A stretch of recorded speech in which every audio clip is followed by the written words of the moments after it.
નમસ્કાર વિદ્યાર્થી મિત્રો, આજે આપણે મેથ્સમાં નવું ચેપ્ટર સ્ટાર્ટ કરી રહ્યા છીએ, આંકડાશાસ્ત્ર. આંકડાશાસ્ત્ર ચેપ્ટર એટલું સરળ છે કે જો તમે એક દાખલો સમજી લીધો એટલે એ દાખલાના આધારિત આખું સ્વાધ્યાય તમને આવડી જાય. ટોટલ આંકડાશાસ્ત્રમાં 10 જ દાખલા આપણે કરવાના છીએ. એ 10 દાખલા મેથડ સાથે જો તમે કરી લીધા તો 100% તમને આખું આંકડાશાસ્ત્ર આવડી જાય. દરેકે દરેક સ્ટુડન્ટ જે સૌથી વીક હોય મેથ્સમાં તો પણ એમને આંકડાશાસ્ત્ર સરળતાથી આવડશે, પણ એના માટે મારો વિડીયો શાંતિથી જોવો પડશે અને એમાં હું શું કહેવા માંગુ છું એક એક મુદ્દો ધ્યાનથી સમજજો. આંકડાશાસ્ત્રમાં આપણે મધ્યવર્તી સ્થિતિમાનના માપની વાત કરવાની છે, જેમાં મધ્યક, મધ્યસ્થ અને બહુલકની વાત થાય. હવે એ મધ્યક, મધ્યસ્થ અને બહુલકના એક દાખલો કરીએ એટલે 100% તમને એના ઉપરથી બધા જ દાખલા આવડે અને કયા કયા 10 રીતના દાખલા છે એ પણ હું તમને જણાવીશ. મધ્યવર્તી સ્થિતિમાન એટલે કે કોઈ પણ માહિતીના વચ્ચેના અવલોકનોની વાત થતી હોય તો એ મધ્યવર્તી સ્થિતિમાનના 3 માપ છે: મધ્યક, મધ્યસ્થ અને બહુલક. મધ્યકને x બાર વડે દર્શાવવામાં આવે છે. ખાસ ધ્યાન રાખજો, મધ્યકને x બાર વડે દર્શાવવામાં આવે છે, મધ્યસ્થને m વડે દર્શાવવામાં આવે છે અને બહુલકને z વડે દર્શાવવામાં આવે છે. આ ત્રણેયના અવર્ગીકૃત માહિતીના મધ્યક, મધ્યસ્થ, બહુલક આપણે 9મા ધોરણમાં શીખી ગયા છીએ. છતાં પણ હું એનું રિવિઝન એક લેક્ચરમાં લઈ લઈશ. પણ અત્યારે આપણે વર્ગીકૃત માહિતી એટલે કે કોઠાવાળી માહિતી, એના મધ્યક, મધ્યસ્થ અને બહુલક શીખવાના છીએ. 10મા ધોરણમાં કોઠાવાળા દાખલા પૂછાય છે. વર્ગીકૃત માહિતી એટલે કોઠાવાળી માહિતી, જેના મધ્યક, મધ્યસ્થ અને બહુલકના દાખલા પૂછાય છે. મધ્યકમાં 3 રીત છે: સીધી રીત, ધારી લીધેલ મધ્યકની રીત,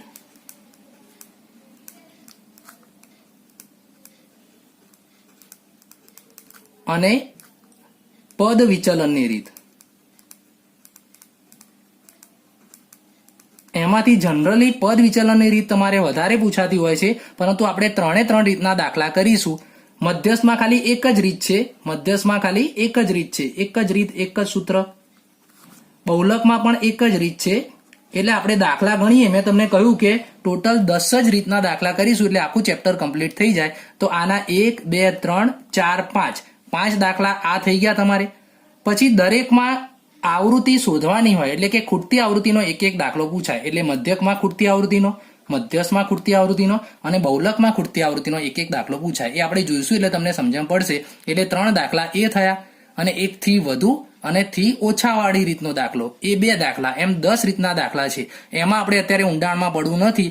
આજે આપણે બહુલકની વાત કરીશું કે બહુલક કઈ રીતના શોધી શકાય, અને બહુલકનો એક દાખલો જે હું તમને અત્યારે ગણાવું છું એમાં પૂરેપૂરું ધ્યાન રાખજો, કારણ કે એ જ રીતના બીજા તમને બધા જ દાખલા હું ઘરેથી આપવાનો છું. તો આ વિડીયો 3 થી 4 વખત જુઓ કે શું કહેવા માંગુ છું સમજો, પછી જ બહુલકના દાખલા ગણજો. સૌથી પહેલા આપણે બહુલકની વાત કરીએ તો બહુલકને આપણે z સંજ્ઞા વડે દર્શાવીએ છીએ.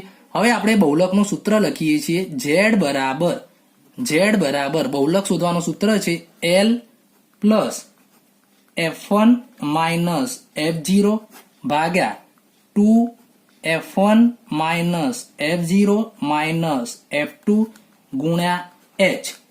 હવે આ સૂત્રમાં દરેક વસ્તુ શું છે એ તો તમને કોઈ ખબર છે નહીં, તો આપણે દરેક વસ્તુ શું છે એની માહિતી આપણે મેળવીએ. અને પછી સૌથી પહેલા તો સૂત્ર પાક્કું તમને આવડવું જોઈએ. આંકડાશાસ્ત્રમાં સૌથી મહત્વનું, જો તમને સૂત્ર આવડે તો આખું ચેપ્ટર તમને આવડશે. એટલે બહુલક માટે આપણે ખાલી એક જ સૂત્ર છે. આ સૂત્ર તમારે 5 વખત લખી કે તમને ના આવડે ત્યાં સુધી લખીને પાક્કું કરવાનું છે. સૌથી પહેલા આમાં z એટલે તો બહુલક કહેવાય, l એટલે બહુલકના વર્ગની, બહુલક જે વર્ગમાં હોય એ બહુલકના વર્ગની અધઃ સીમા. એ બધું હું તમને દાખલામાં સમજાવીશ, પણ અત્યારે યાદ રાખજો, l એટલે બહુલકના વર્ગની અધઃ સીમા. f0, f1, f2. f એટલે ફ્રીક્વન્સી થાય એટલે કે આવૃત્તિ, એટલે આ 3 આવૃત્તિ જ છે. પરંતુ કઈ આવૃત્તિ લેવાની? તો f1 એટલે બહુલકના વર્ગની આવૃત્તિ, મતલબ બહુલકનો વર્ગ આપણે જે નક્કી કરીશું એ જ આવૃત્તિને આપણે f1 તરીકે લઈશું.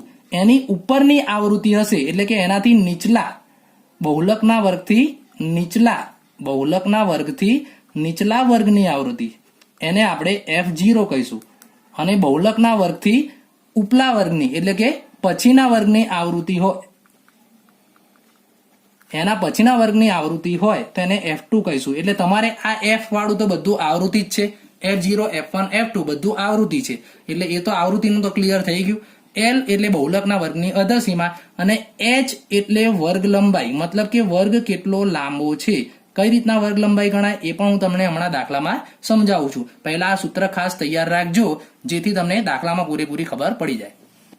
વિદ્યાર્થી મિત્રો, ચોપડીમાં તમને બહુલક, મધ્યક ત્રણેય શોધવા વાળા અથવા મિક્સ દાખલા આપેલા હશે, પરંતુ પરીક્ષામાં બોર્ડમાં તમને કોઈ પણ એક વસ્તુ શોધવાનું પૂછાય છે તો આપણે બહુલકની રીત કરતા હોય તો દરેકે દરેક દાખલામાં ખાલી બહુલક જ શોધીશું. ભલે એમાં લખ્યું હોય કે બહુલક અને મધ્યસ્થ શોધો, પરંતુ હું તમને હોમવર્કમાં આપું તો તેમાં ખાલી બહુલક જ શોધજો. નીચેનું કોષ્ટક 1 વર્ષ દરમિયાન એક દવાખાનામાં દાખલ થયેલા દર્દીઓની ઉંમર દર્શાવે. આ દર્દીઓની ઉંમર આપી છે 5 થી 15 વર્ષ, 15 થી 25 વર્ષ આ ઉંમર આપી છે. આ માહિતી માટે બહુલક શોધો એટલે આનો આપણે બહુલક શોધવાનો છે. તો બહુલક શોધવામાં સૌથી પહેલા તમને જે ટેબલ આપ્યું હોય એ ટેબલ આડું આપ્યું હશે તો એને સૌથી પહેલા આપણે ઊભું લખી દઈએ.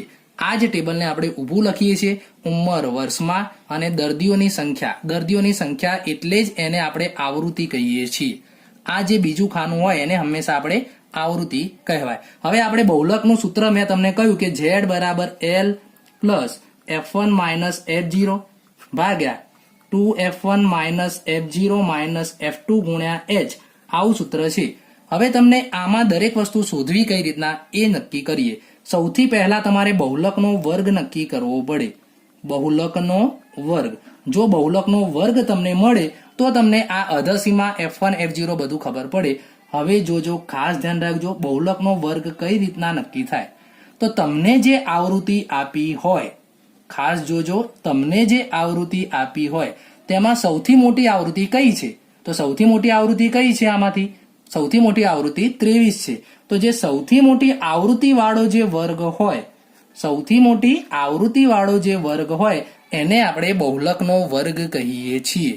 સૌથી મોટી આવૃત્તિ જોવાની, સૌથી મોટી સંખ્યા જોવાની, એ વર્ગને બહુલકનો વર્ગ કહેવાય. એટલે બહુલકનો વર્ગ કયો થયો? 35 થી 45. આ 35 થી 45 માં 35 ને અધસીમા કહેવાય અને 45 ને ઉધ્વસીમા કહેવાય, જે આપણે 9માં ભણ્યા. તો L શું હતું? બહુલકના વર્ગની અધસીમા. એટલે L આપણને મળી ગયો કે નહીં? તો L કેટલો મળી ગયો? 35 છે. ઈઝી.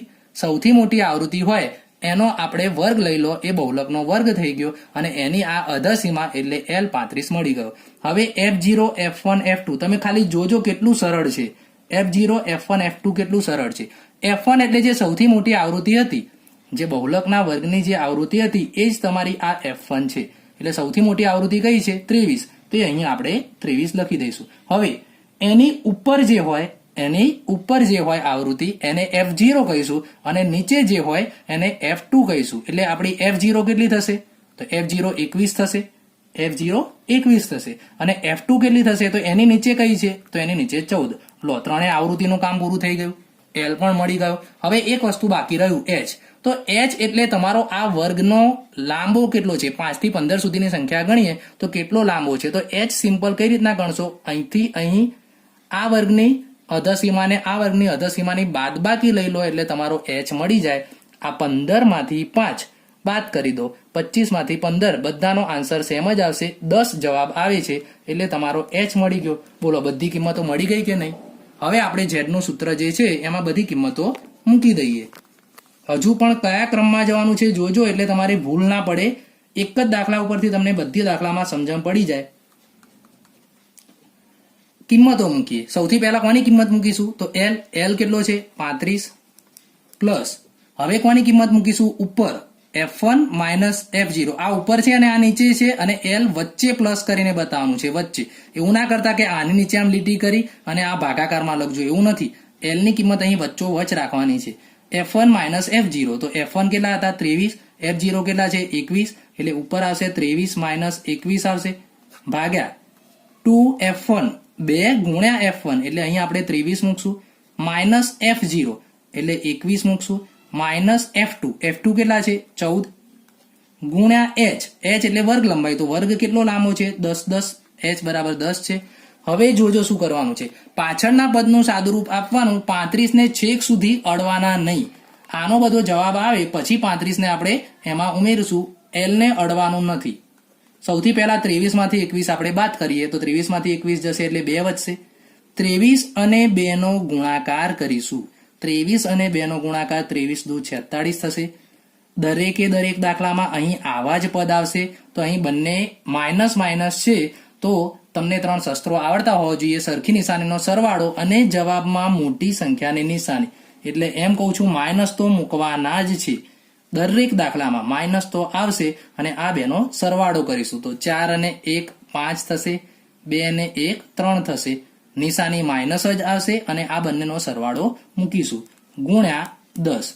એટલે કે 35 વત્તા 2 અને 10 નો ગુણાકાર. 2 અને 10 નો ગુણાકાર કેટલો થશે? 20 થશે.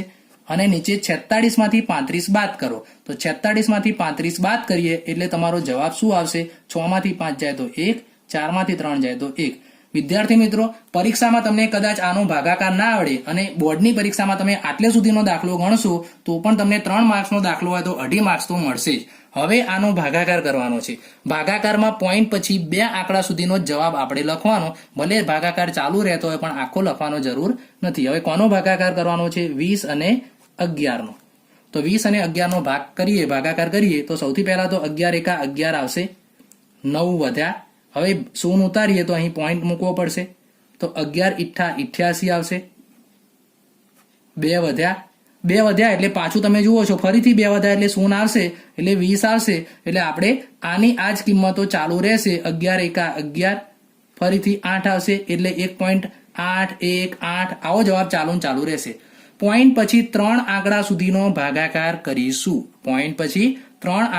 ભાગાકાર કરીશું. જ્યારે જવાબમાં પોઈન્ટ પછી 2 જ આંકડા લખવાના છે.